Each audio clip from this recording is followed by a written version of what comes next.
ஆண்டவராகிய இயேசு கிறிஸ்துவின் நாமத்தில் காலை வாழ்த்துக்கள். இன்றைய மன்னா, யார் கர்த்தருடைய பர்வதத்தில் ஏறுவான், யார் அவருடைய பரிசுத்த ஸ்தலத்தில் நிலைத்திருப்பான். பாருங்க, சங்கீதக்காரனாகிய தாவீது கேள்வி எழுப்புறார். யார் அவருடைய பரிசுத்த பர்வதத்தில் நிலைத்திருக்க முடியும் அப்படின்னு சொல்லி கேட்டுட்டு அவரே அதற்கு பதில் சொல்கிறார். பாருங்க, கைகளில் சுத்தம் உள்ளவனும் இருதயத்தில் மாசில்லாதவனுமாய் இருந்து தன் ஆத்துமாவை மாயைக்கு ஒப்புக்கொடாமலும் கபடாய் ஆணையிடாமலும் இருக்கிறவனே கர்த்தருடைய பர்வதத்தில் நிலைத்திருப்பான். அவருடைய பரிசுத்த பர்வதத்தில் நிலைத்திருக்க முடியும், அவருடைய பர்வதத்திற்கு ஏறி வர முடியும் அப்படின்னு சொல்கிறார். 4 காரியம் சொல்கிறார். முதலாவது, கைகளில் சுத்தம் இருக்கணும்னா நான் கை கழுவி சோப்பு போட்டு அது கிடையாது. கைகளில் லஞ்சம் வாங்காமல், இந்த கைகளில் மொட்டை கடிதம் எழுதாமல், இந்த கைகளினால் பலவிதமான அருவருப்பான காரியங்கள் செய்யாமல், நம்முடைய கைகள் பரிசுத்தமான கைகள், தேவனால் உருவாக்கப்பட்ட கரங்களாக இருக்க வேண்டும் அப்படின்னு சொல்லி அந்த நமக்காக நம்முடைய கைகள் செய்த பாவத்திற்காய் அவருடைய 2 கைகளிலும் ஆணிகள் கடாவப்பட்டது என்பதை உணர்ந்து அவருடைய இரத்தத்தினாலே கழுவப்பட்டு நம்முடைய கைகளை பரிசுத்தப்படுத்த வேண்டும் என்று சொல்லி ஒவ்வொரு நாளும் செபிக்கணும். அப்படி கைகளில் சுத்தமாக இருக்கணும்.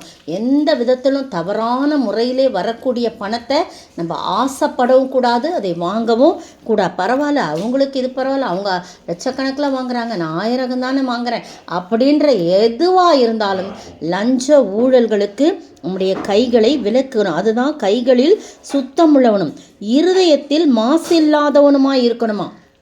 இருதயமும் சுத்தமாக இருக்கணும். இருதயம் சுத்தமாக இருக்கும்போது மட்டும்தான் ஆண்டவராகிய கர்த்தர் நம்முடைய இருதயத்தில் வாசம் பண்ணக்கூடியவராக இருப்பார். அந்த இருதயம் திருக்குள்ளதும் மகா கேடுள்ளதுமாக இருக்கும்போது கர்த்தர் அதை அருவருக்கிறார். இருதயத்தை குறித்து நிறைய சொல்லப்பட்டிருக்கு.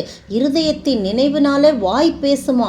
இருதயத்திலே நம்ம நினைக்கிற நினைவுகளை கூட என்ன பண்ணுறாரு, ஆண்டவர் புரிஞ்சுக்குவார். இந்த ஆயக்காரன் பரிசேயன் எல்லாம் ஆண்டவரை துக்கப்படுத்த வரும்போது, குற்றம் கண்டுபிடிக்க வரும்போது எல்லாமே தெரியும். உங்களுடைய இருதயங்களில் பொல்லாதவைகளை நீங்கள் சிந்திக்கிறது என்ன அப்படின்னு கேட்குறார்.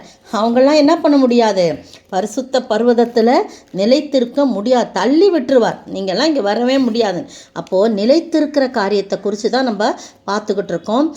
நானும் ஜீவனுள்ள தேசத்திலே நீடித்த நாட்களாய் நிலைத்திருப்பேன், கர்த்தருடைய வீட்டிலே நீடித்த நாட்களாய் நிலைத்திருப்பேன்னு நேற்றைய தினத்தில் நம்ம சங்கீதம் 23 பார்த்தோம். இங்கே சங்கீதம் 24 3 கேள்வி இருக்குது.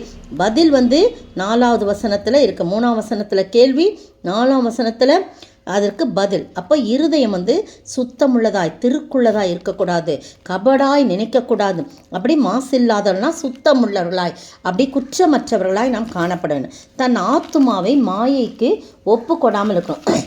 ஆத்துமா ரொம்ப அதை விட நாம் காத்துக்கொள்ளணும். சும்மா வெளியில் ஒன்று உள்ள ஒன்று நினச்சி நம்ம என்ன பண்ணக்கூடாது, மாயான வேஷம் போடக்கூடாது. பேசுவதெல்லாம் வேதங்கள், போடுவதெல்லாம் வேஷங்கள். வெளி வேஷத்துக்கு நம்முடைய ஆத்துமாவை விளக்கணும். அத்தது கபடாய் ஆணையிடாமலும் இருக்கிறவனே என்று சொல்லப்படுது. தேவையில்லாமல் என்ன பண்ணக்கூடாது, சத்தியம் பண்ணி கொடுக்கக்கூடாது. நான் சத்தியமாக இதை செய்கிறேன், நான் அதை பண்ணுறேன் இதை பண்ணுறேன்னு சொல்லிட்டு கபடாய் அந்த நேரத்திலே மனுஷர்களுடைய நல்ல எண்ணங்களை நம்ம எடுத்துக்கொள்கிறதுக்காக, அந்த இடத்துல நல்ல பேர் வாங்கிறதுக்காக பொய்யாக என்ன பண்ணக்கூடாது, கபட்டுத்தனமான ஆணையெல்லாம் நம்ம இடக்கூடாது. இப்படிப்பட்டவங்க தான் பரிசுத்த பர்வதத்தில், பரிசுத்த ஸ்தலத்தில் நிலைத்திருப்பான், கர்த்தருடைய பர்வதத்தில் ஏற முடியும்னு சொல்லி திட்டமும் தெளிவாக இருக்குது. இந்த காலை வேளையிலே நீங்களும் நானும் ஆண்டவருடைய பரிசுத்த ஸ்தலத்தில் நிலைத்திருக்க வேண்டும் என்று சொன்னால் கைகளில் சுத்தமுள்ளவர்களாய் காணப்பட வேண்டும், இருதயத்தில் மாசில்லாதவர்களாய் காணப்பட வேண்டும், ஆத்துமாவை மாயைக்கு ஒப்புக்கொடாதபடி ஆண்டவருடைய சமூகத்திலே நம்முடைய ஆத்துமாவை ஒப்பு கொடுத்து, ஆத்துமாவே என்று சொல்லி ஆத்துமாவோடு பேசுகின்ற ஒரு தாவீதைப் போல நாம் காணப்பட்டு அதை பரிசுத்தமாய் காத்து கொள்ள வேண்டும். கபடாய் தேவையற்ற காரியங்களுக்கு நமக்கு ஆதாயம் வரும் என்பதற்காய் ஆணையிடாமல் சத்தியம் பண்ணி கொடாமல் இருக்கும்போது நிச்சயமாய் நீங்களும் நான், எந்த ஒரு மனிதன் இந்த 4 காரியங்களை செய்கிறானோ அவன் கர்த்தருடைய பரிசுத்த ஸ்தலத்தில் நிலைத்திருப்பான். அந்த உலகம் மாயாய் காணப்படுகிறது. இந்த உலகத்தில் நாம் நிலைத்திருக்க முடியாது.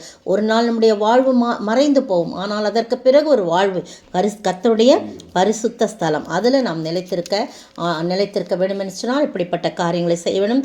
அப்படிப்பட்ட காரியங்களை செய்ய ஆண்டவர் தாமே கிருபை செய்வாராக. ஆமீன்.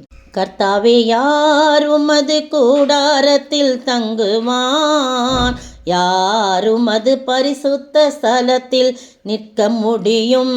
கர்த்தாவே, யார் உமது கூடாரத்தில் தங்குவான்? யார் உமது பரிசுத்த பர்வதத்தில் வாசம் பண்ணுவான்? உத்தமனாய் நடந்து நீதியை நடப்பித்து மனதார சத்தியத்தை பேசுகிறவன் தானே. உத்தமனாய் நடந்து நீதியை நடப்பித்து மனதார சத்தியத்தை பேசுகிறவன் தானே. ஸ்தோத்திரிக்கிற ஆண்டவரே, நன்றியோடு ஸ்தோத்திரிக்கிறோம். எத்தனை அழகான பாடல் பக்திமான் பாடியிருக்கிறாங்க ஆண்டவரே. தகப்பனே, உணர்ந்து ஒவ்வொரு சங்கீதத்துக்கும் பாடல்கள் இருக்கிறது. ஏசப்பா, இந்த நாளிலே கூட கர்த்தாவே, நாங்கள் உம்முடைய பரிசுத்த பர்வதத்தில் நிலைத்திருக்க வேண்டும் என்று சொன்னால் இந்த 4 காரியங்களும் செய்யாதபடி எங்களை காத்துக்கொள்ள கர்த்தாவே நீர் உதவி செய்ய வேண்டுமாய் ஜெபிக்கிறோம். இயேசுவின் நாமத்தில் ஜெபிக்கிறேன் பிதாவே, ஆமேன். நேற்றைய பதில்: நான் சீயோனுக்காக கடும் வைராக்கியம் கொண்டேன், அதற்காக மகா உக்கிரமான வைராக்கியம் கொண்டேன் என்று சேனைகளின் கர்த்தர் சொல்லுகிறார். சகரியா 8:2. இன்றைய கேள்வி: ஒருவனும் யாருக்கு என்ன செய்யலாம் என்றும் எதன் மேல் என்ன செய்யாமலும் இருங்கள் என்று கர்த்தர் சொல்லுகிறார். ஒருவனும் யாருக்கு என்ன செய்யாமலும் எதன் மேல் என்ன செய்யாமலும் இருங்கள் என்று கர்த்தர் சொல்லுகிறார்.